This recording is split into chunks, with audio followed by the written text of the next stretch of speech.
Halo, apa kabar kolega Arise Plus Indonesia? Semoga senantiasa sehat ya.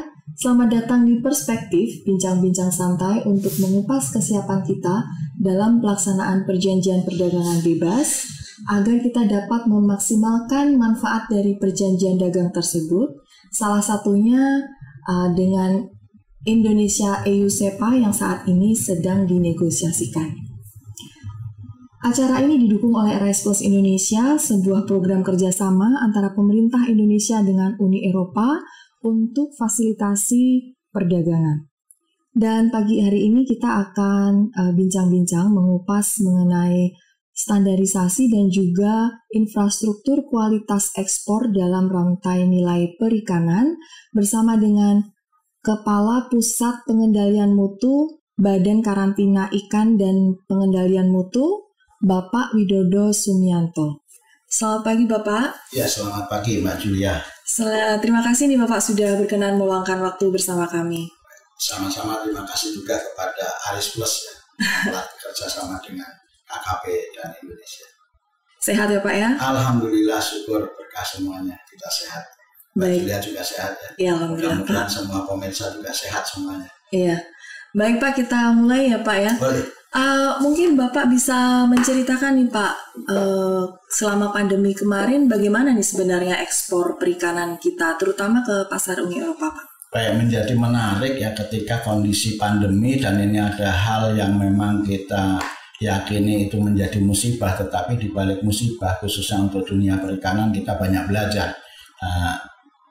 Pemirsa sekalian, yang pertama dengan adanya pandemi ini ada satu kondisi yang berubah di mana kita ada pembatasan-pembatasan, tidak boleh saling kontak, tetapi untuk penjaminan mutu keamanan produk perikanan khususnya kita tidak boleh loss, tidak boleh lepas.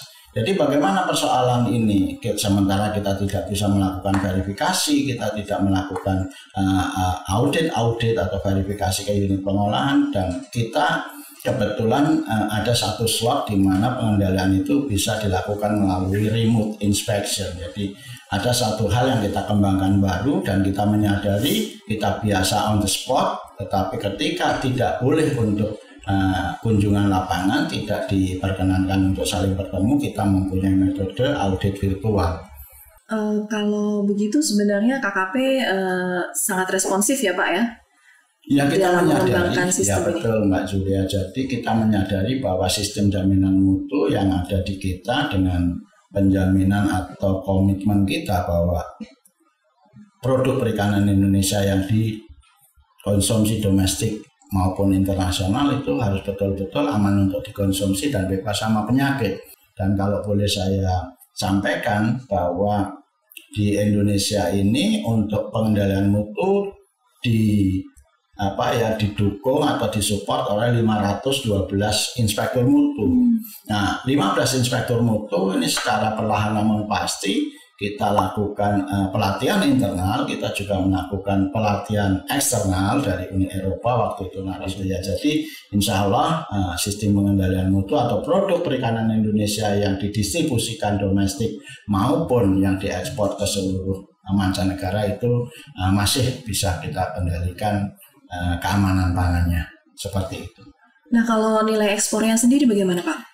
Nilai ekspor begini, dari tahun ke tahun itu selalu meningkat kecuali tahun 2014 ke 2015 ada satu penurunan sedikit, mungkin karena adanya kebijakan waktu itu ya pemerintah KKP melarang kapal-kapal asing, itu memang ada penurunan, tetapi hanya satu tahun itu 2016 itu ada secara perlahan namun pasti tetap meningkat, dan blessingnya dan syukur alhamdulillahnya di tahun 2019 ke tahun 2020 ketika ada pandemi COVID di Indonesia itu kasus kejadian pertama Februari 2020 ya 2020 itu kita dengan strategi pengendalian virtual itu tetap bisa kita jaga dan tidak ada atau tidak pernah adanya penurunan ekspor dari produk atau komoditas perikanan.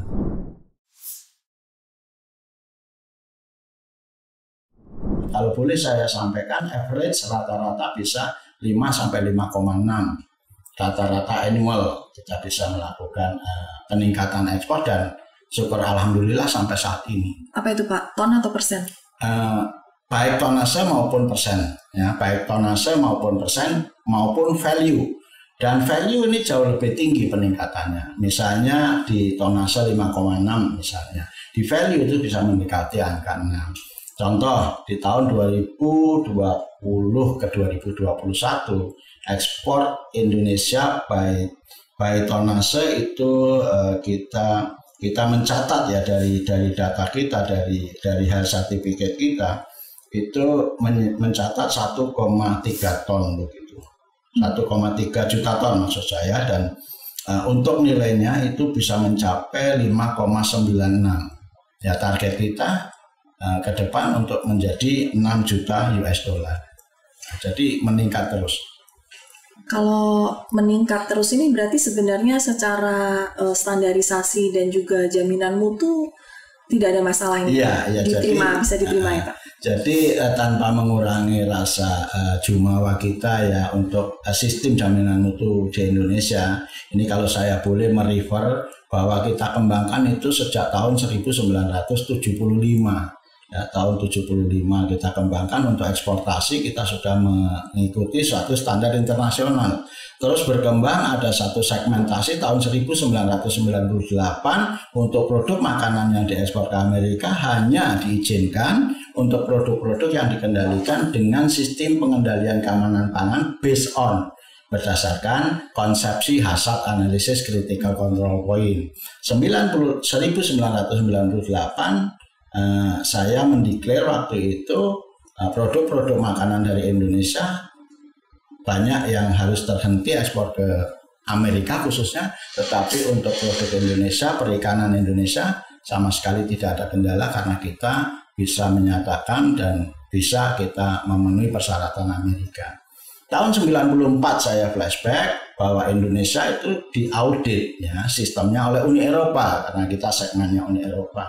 Dan untuk produk komoditas kelautan perikanan atau dulu disebutnya perikanan belum ada kelautan, tahun 1994 sistem di Indonesia dengan pengendalian mutu yang ada itu sudah diterima oleh Uni Eropa dengan predikat positive country list. Apa itu positive country list? Adalah produk perikanan Indonesia itu bisa diterima di Uni Eropa dengan syarat harus ada saling pengakuan, harus ada saling tanggung jawab antar pemerintah. Jadi yang akan ekspor ke Uni Eropa oleh pemerintah Indonesia itu diberi satu verifikasi, satu audit yang ketat.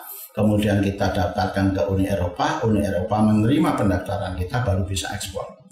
Sistem itu dievaluasi kembali tahun 2001 dan alhamdulillah sistem itu masih istilahnya inline, masih bisa diterima dan sampai saat ini. Namun dengan segenap keberhasilan kita itu apakah masih ada tantangan Pak yang kita hadapi Pak? Tentu saja setiap ada satu peluang itu tantangan terus bergelora terus. Sebagaimana kita ketahui bahwa jaminan keamanan pangan itu berkembang, tuntutan itu berkembang semakin ketat sejalan dengan berkembangnya ilmu pengetahuan ya para pemirsa. Jadi komitmen-komitmen, tuntutan-tuntutan itu juga berkembang. Cemaran-cemaran juga berkembang, sistem juga terus dikembangkan juga. Tadi saya flashback, dengan adanya pandemi kita tidak bisa menggunakan metode atau sistem lama yang tadinya on the spot menjadi virtual. Kalau kita tidak melakukan pembenahan atau kesiapan diri, tentu saja kita akan stuck. Nah, Eropa demikian. Jadi tanpa mengurangi rasa hormat kepada teman-teman semua, animal origin dari Indonesia yang bisa masuk ke Eropa ya saat ini yang saya pahami, mohon maaf kalau keliru tolong dikoreksi, baru komoditas perikanan. Apa tantangannya? Banyak tantangannya tentu saja ya. Setelah kita bisa memenuhi persyaratan Uni Eropa dalam perkembangan, karena Uni Eropa mempercaya pemerintah Indonesia, pelaksanaan sistem di Indonesia itu juga minimal 1 tahun atau seringnya 2 tahun sekali kita diaudit. Ya, sistem yang kita kembangkan diaudit oleh dalam hal ini Direktorat Jenderal Sanitari DG Sante di Uni Eropa. Dan ada memang up and down, ada pemenuhan, tetapi so far sistem yang kita kembangkan itu masih dinilai in place. Tetapi memang ada catatan-catatan rekomendasi.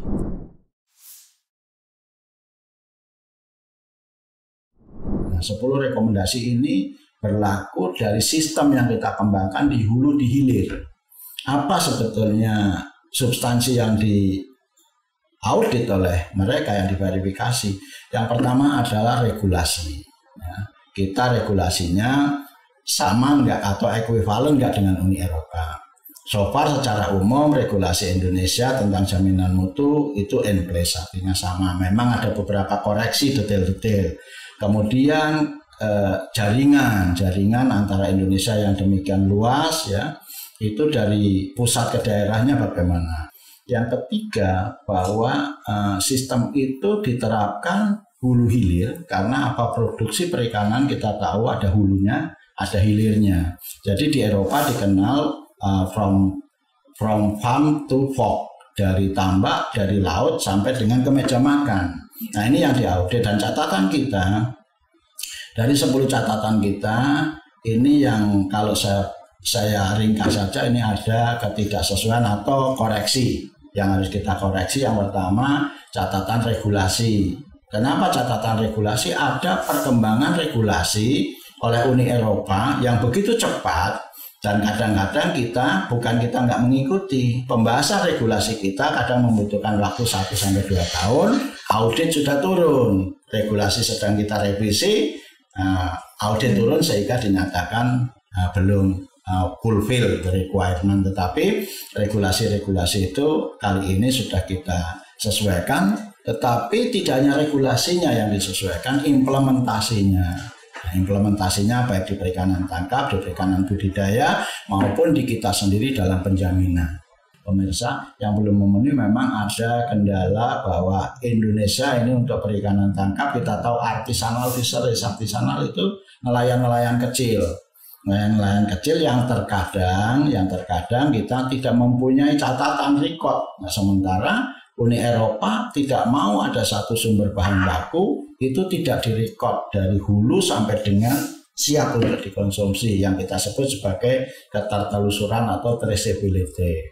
Nah, pemerintah Indonesia terus mengembangkan sistem traceability dengan segala upaya ya, karena memang kesulitan kita dalam traceability itu adalah catatan-catatan yang dari artisanal fisheries, nelayan-nelayan kecil. Pun demikian, kadang-kadang juga dari nelayan-nelayan besar, dia sibuk di laut, dia tidak sempat mencatat. Ini menjadi PR.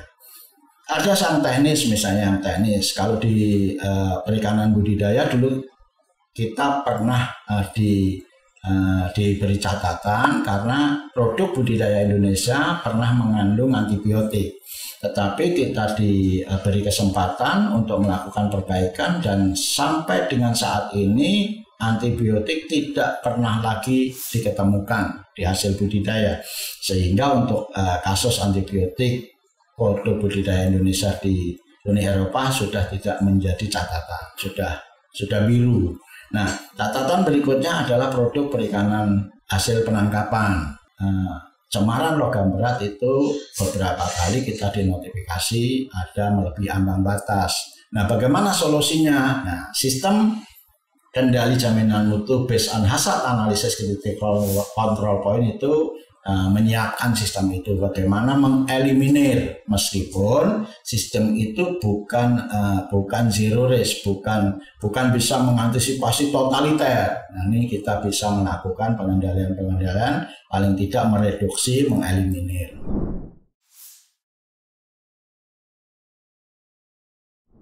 Namun apa ini rencana atau kebijakan strategis dari BKIPM untuk mengatasi tantangan-tantangan yang lain tadi itu, Pak?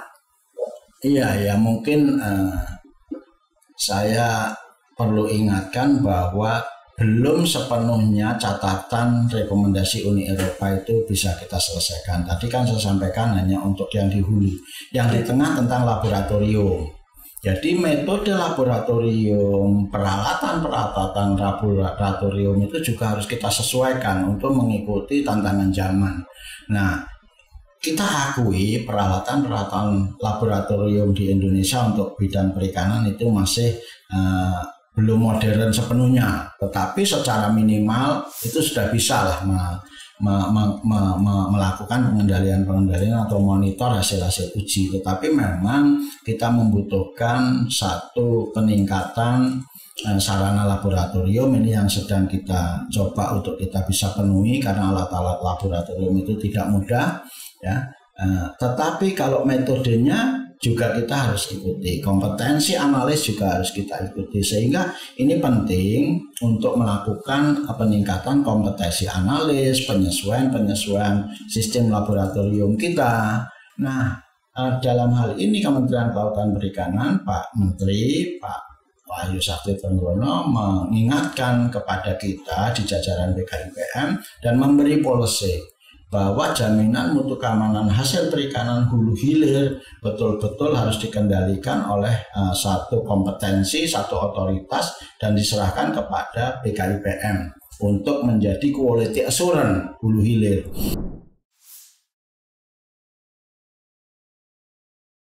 PR-nya adalah pemahaman semua stakeholder, nelayan, pembudidaya, para pengumpul itu betul-betul harus mendapatkan edukasi yang cukup tentang menjaga kualitas ikan. Ini bukan berarti kita tidak tahu, kita sudah tahu, tetapi tuntutan terus berkembang sehingga kita harus betul-betul melakukan edukasi dan menginformasikan, mensosialisasikan, melakukan pembinaan sesuai apapun yang menjadi regulasi, bukan hanya internasional. Karena di Indonesia juga regulasi itu juga berkembang. Jadi ada dua target, produk yang dibudidaya maupun yang ditangkap, artinya produksi itu harus diterima oleh masyarakat global dan masyarakat Indonesia.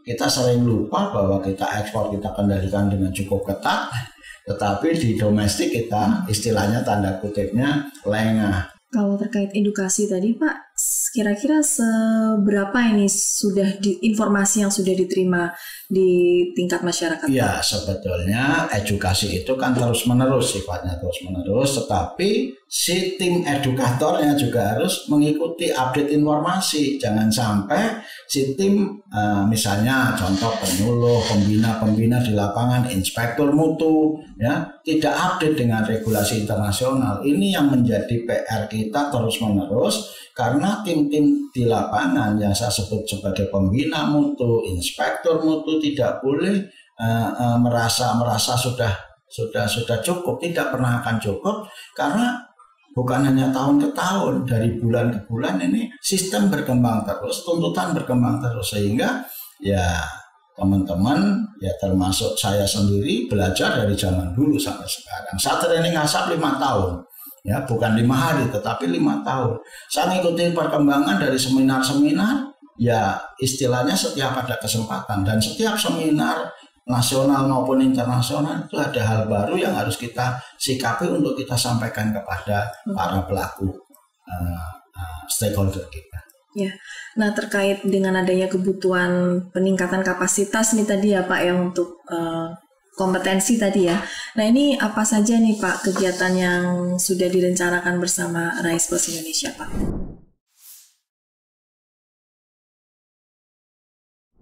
Sekali ketika Rise Plus masuk, saya menyambut dengan eager, dengan rasa semangat yang luar biasa.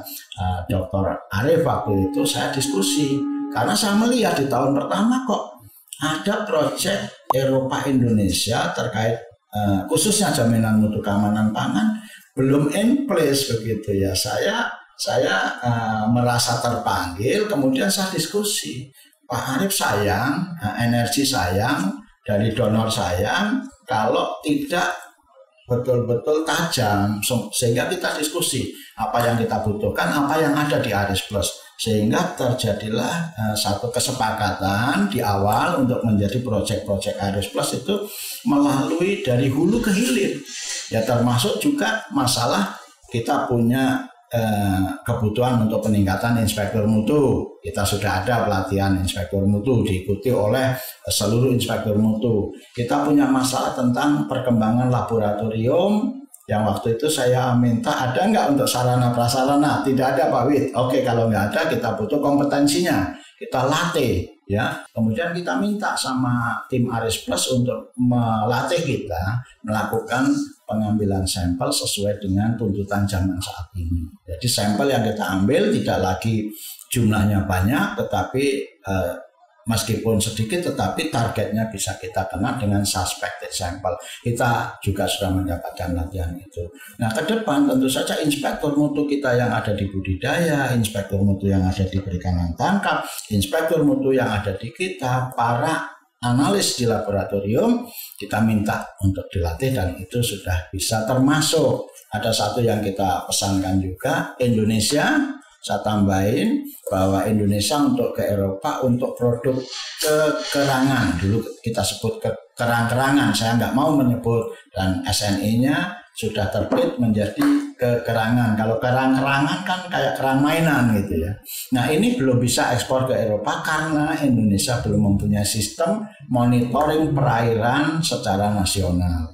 Tetapi saya menawar, saya mengkapling satu lokasi untuk bisa kita pantau dan saya minta kerjasama juga dengan Aris Plus untuk kita melakukan monitoring perairan. Ada beberapa sampel yang kita jadikan pilot project termasuk antara kita dengan Aris Plus. Jadi banyak saya ucapkan terima kasih nih pada Aris Plus melalui Pak Dr. Arifnya ya.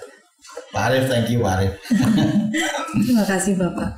Nah kalau dari sisi pelaku dalam rantai nilai perikanan sendiri nih Pak, apa yang harus mereka persiapkan supaya bisa menjaga dan meningkatkan kualitas mutu produk perikanannya sehingga kita juga bisa menembus pasar Uni Eropa maupun mancanegara lainnya. Jadi begini, untuk tembus pasar Uni Eropa ya tidak hanya Uni Eropa, target kita pasti Uni Eropa dan seluruh negara tujuan.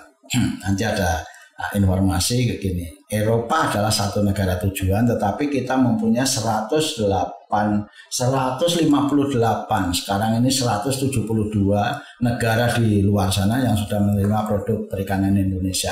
Tetapi memang benar, saya mohon maaf kalau salah, jadi sistem di Eropa itu memang transparan dan kita kalau bisa mengikuti sistem itu, insya Allah kita bisa mengikuti sistem-sistem dari negara lain, persyaratan negara lain, kecuali memang ada satu permintaan spesifik. Misalnya ada kejadian tentang cemaran radioaktif, ya kita lakukan pemeriksaan terhadap radionuklida. Misalnya ada COVID sekarang yang di Tiongkok, tetapi negara lain tidak mempersyaratkan, Tiongkok mempersyaratkan, yaitu kita ikuti. Nah, apa yang menjadi menarik untuk melakukan kepastian atau pemenuhan persyaratan ekspor ke spesifik Uni Eropa dan kepada negara lain, saya kira mohon izin mindset kita semua, mindset dari para pelaku di hulu, para pembudidaya, para nelayan, para supplier, para unit processing, dan para distributor. Saya kenapa menyebut mindset? Karena perkembangan tuntutan ini berkembang sangat cepat. Dan sementara mohon maaf, mindset kita seolah-olah kalau kita jual ikan zaman tahun 90-an itu nggak ada persoalan, kita punya ikan pasti laku ya. Kita punya ikan tahun sebelum 90-an tidak ada persoalan. Nah, ketika pengetatan atau tuntutan keamanan pangan itu berkembang, mindset kita kalah cepat. Misalnya kita mau produksi sebanyak-banyaknya, tapi lupa bahwa produksi sebanyak-banyaknya itu ada satu persyaratan, kuantitas banyak-banyaknya, kualitas juga harus aman dikonsumsi. Nah, ini persoalan. Seperti tadi saya sampaikan, apa iya sih kita masih bergelut dengan cemaran histamin Yang solusinya sangat mudah kalau dipraktekkan. Ketika ikan diangkat dari perairan, baik budidaya maupun tangkap, kemudian dilakukan penerapan cold chain system. Dan ada kelengahan kita yang ini harus kita gelorakan kepada para pelaku. Ada satu cara, satu metode yang terkadang kita tidak terapkan. Apa itu? Yaitu ketika ikan ditangkap dari perairan, diangkat, itu harus ada penerapan sebelum ditangani itu killing method, cara membunuh. Nah, kenapa cara membunuh ini bukan masalah kepribinatangan, ya, tetapi masalah apabila tidak dibunuh, si hewan ikan itu meronta. Ketika meronta, dia akan menjadi perubahan di dalam komposisi proteinnya itu akan mudah menjadi busuk. Nah, makanya killing method ini menjadi catatan khusus juga kemarin. Nah, killing method itu berbeda tata caranya, metodenya antara satu jenis ikan dan jenis ikan lainnya. Nah, ini yang menjadi harus kita pelajari. Setelah killing method, terkadang ini banyak yang lupa karena di laut, karena ditambak, ya misalnya gini. Tambak kita seharusnya kan setelah diangkat itu ada namanya handling space. Handling space itu adalah satu ruangan atau satu tempat ketika ikan atau udang diangkat atau ikan dipanen dari budidaya, itu mestinya harus terhindar dari cemaran lumpur dan lain sebagainya. Ada pencucian dan ada penerapan cold chain system di situ. Perlu killing method ada di situ. Nah, di perikanan tangkap misalnya, ketika ikan itu ditangkap, Mbak Julia dan para pemirsa, ikan yang ditangkap itu ada dua jenis, ya. Dua jenis perlakuan maksud saya, bukan dua jenis ikan. Perlakuan ikan yang dijaga segar, perlakuan ikan yang dijaga beku. Memang ada sisi yang dijaga hidup, itu lain cerita lagi. Nah, sebaik-baik ikan atau sebaik-baik ikan yang akan dijual adalah hidup. Tetapi mempertahankan hidup itu sulit, sehingga yang kedua adalah menjaga kesegaran yang seperti hidup. Nah, ada metode yang jumping yang saya amati di lapangan ketika ditangkap, ada 1-2 kapal-kapal atau nelayan-nelayan yang melakukan pre-cooling, pendinginan awal sebelum dilakukan pembekuan. Sering kejadiannya ikan yang ditangkap secara teknis tidak dilakukan pre-cooling, langsung di-freezing, dibekukan. Nah, ini berat dia proses pembekuannya karena dia ada satu metode yang dilangkai, yang di-jumping. Pre-coolingnya tidak dilakukan sehingga suhu yang dipersyaratkan oleh internasional termasuk Uni Eropa yang sangat ketat, apabila suhu yang ikan yang diangkat itu adalah ikan beku mesti minus 18 derajat Celcius. Ini sering tidak dicapai meskipun suhu freezer kita mencapai 35. Itu persoalannya karena begitu 35 suhu pembekuan tidak dilakukan pre-cooling, suhu pusat yang menjadi persyaratan harus minus 18 sering hanya mendapatkan minus 14, minus 12.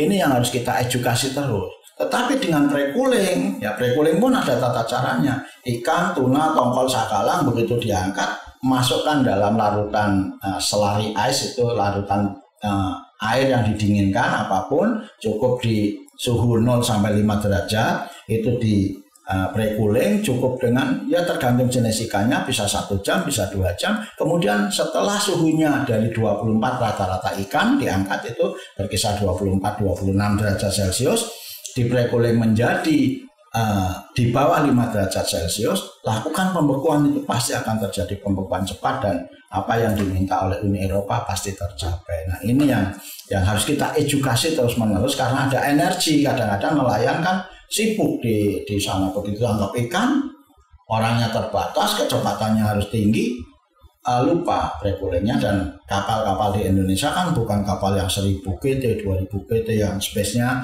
juga tidak banyak. Tetapi apabila teman-teman ini melakukan sesuai dengan based on science, sesuai dengan teknik penanganan ikan yang baik dan benar, insya Allah ikan Indonesia ini akan jauh lebih kualitasnya akan jauh lebih baik.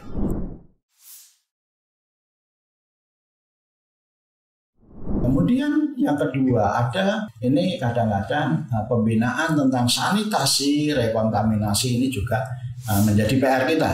Karena apa? Gini, contoh konkret, ikan tuna ditangkap. kapasitas palka kita kecil.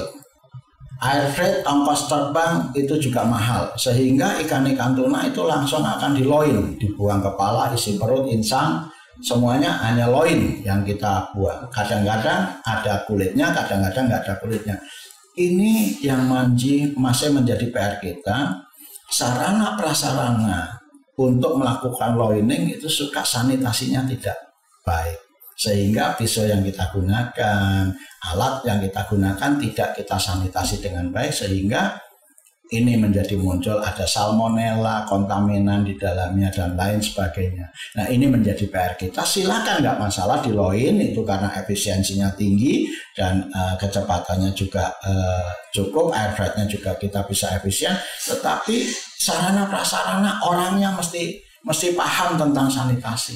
Ini PR kita ke depan untuk memperlakukan itu. Juga untuk khusus misalnya kawan-kawan ini pemirsa rajunan, ya kalau rajunan itu harus dilakukan penanganan yang cepat. Untuk rajunan kaleng di pasteurize itu kadang-kadang pabrik kaleng menerima sudah dalam bentuk kupas. Nah, ini menjadi PR kita. Kupas proses di awal itu harus betul-betul menerapkan asap. Ini catatan juga dari Eropa dan Amerika, sehingga inilah PR kita untuk lini-lini di hulu, ya kita harus betul-betul melakukan edukasi terus-menerus. Ini. Wah, terima kasih Bapak. Ini tadi penjelasannya sangat detail ya, sangat jelas sekali. Mungkin bisa berguna untuk kolega Rice Plus Indonesia, terutama yang di bidang perikanan.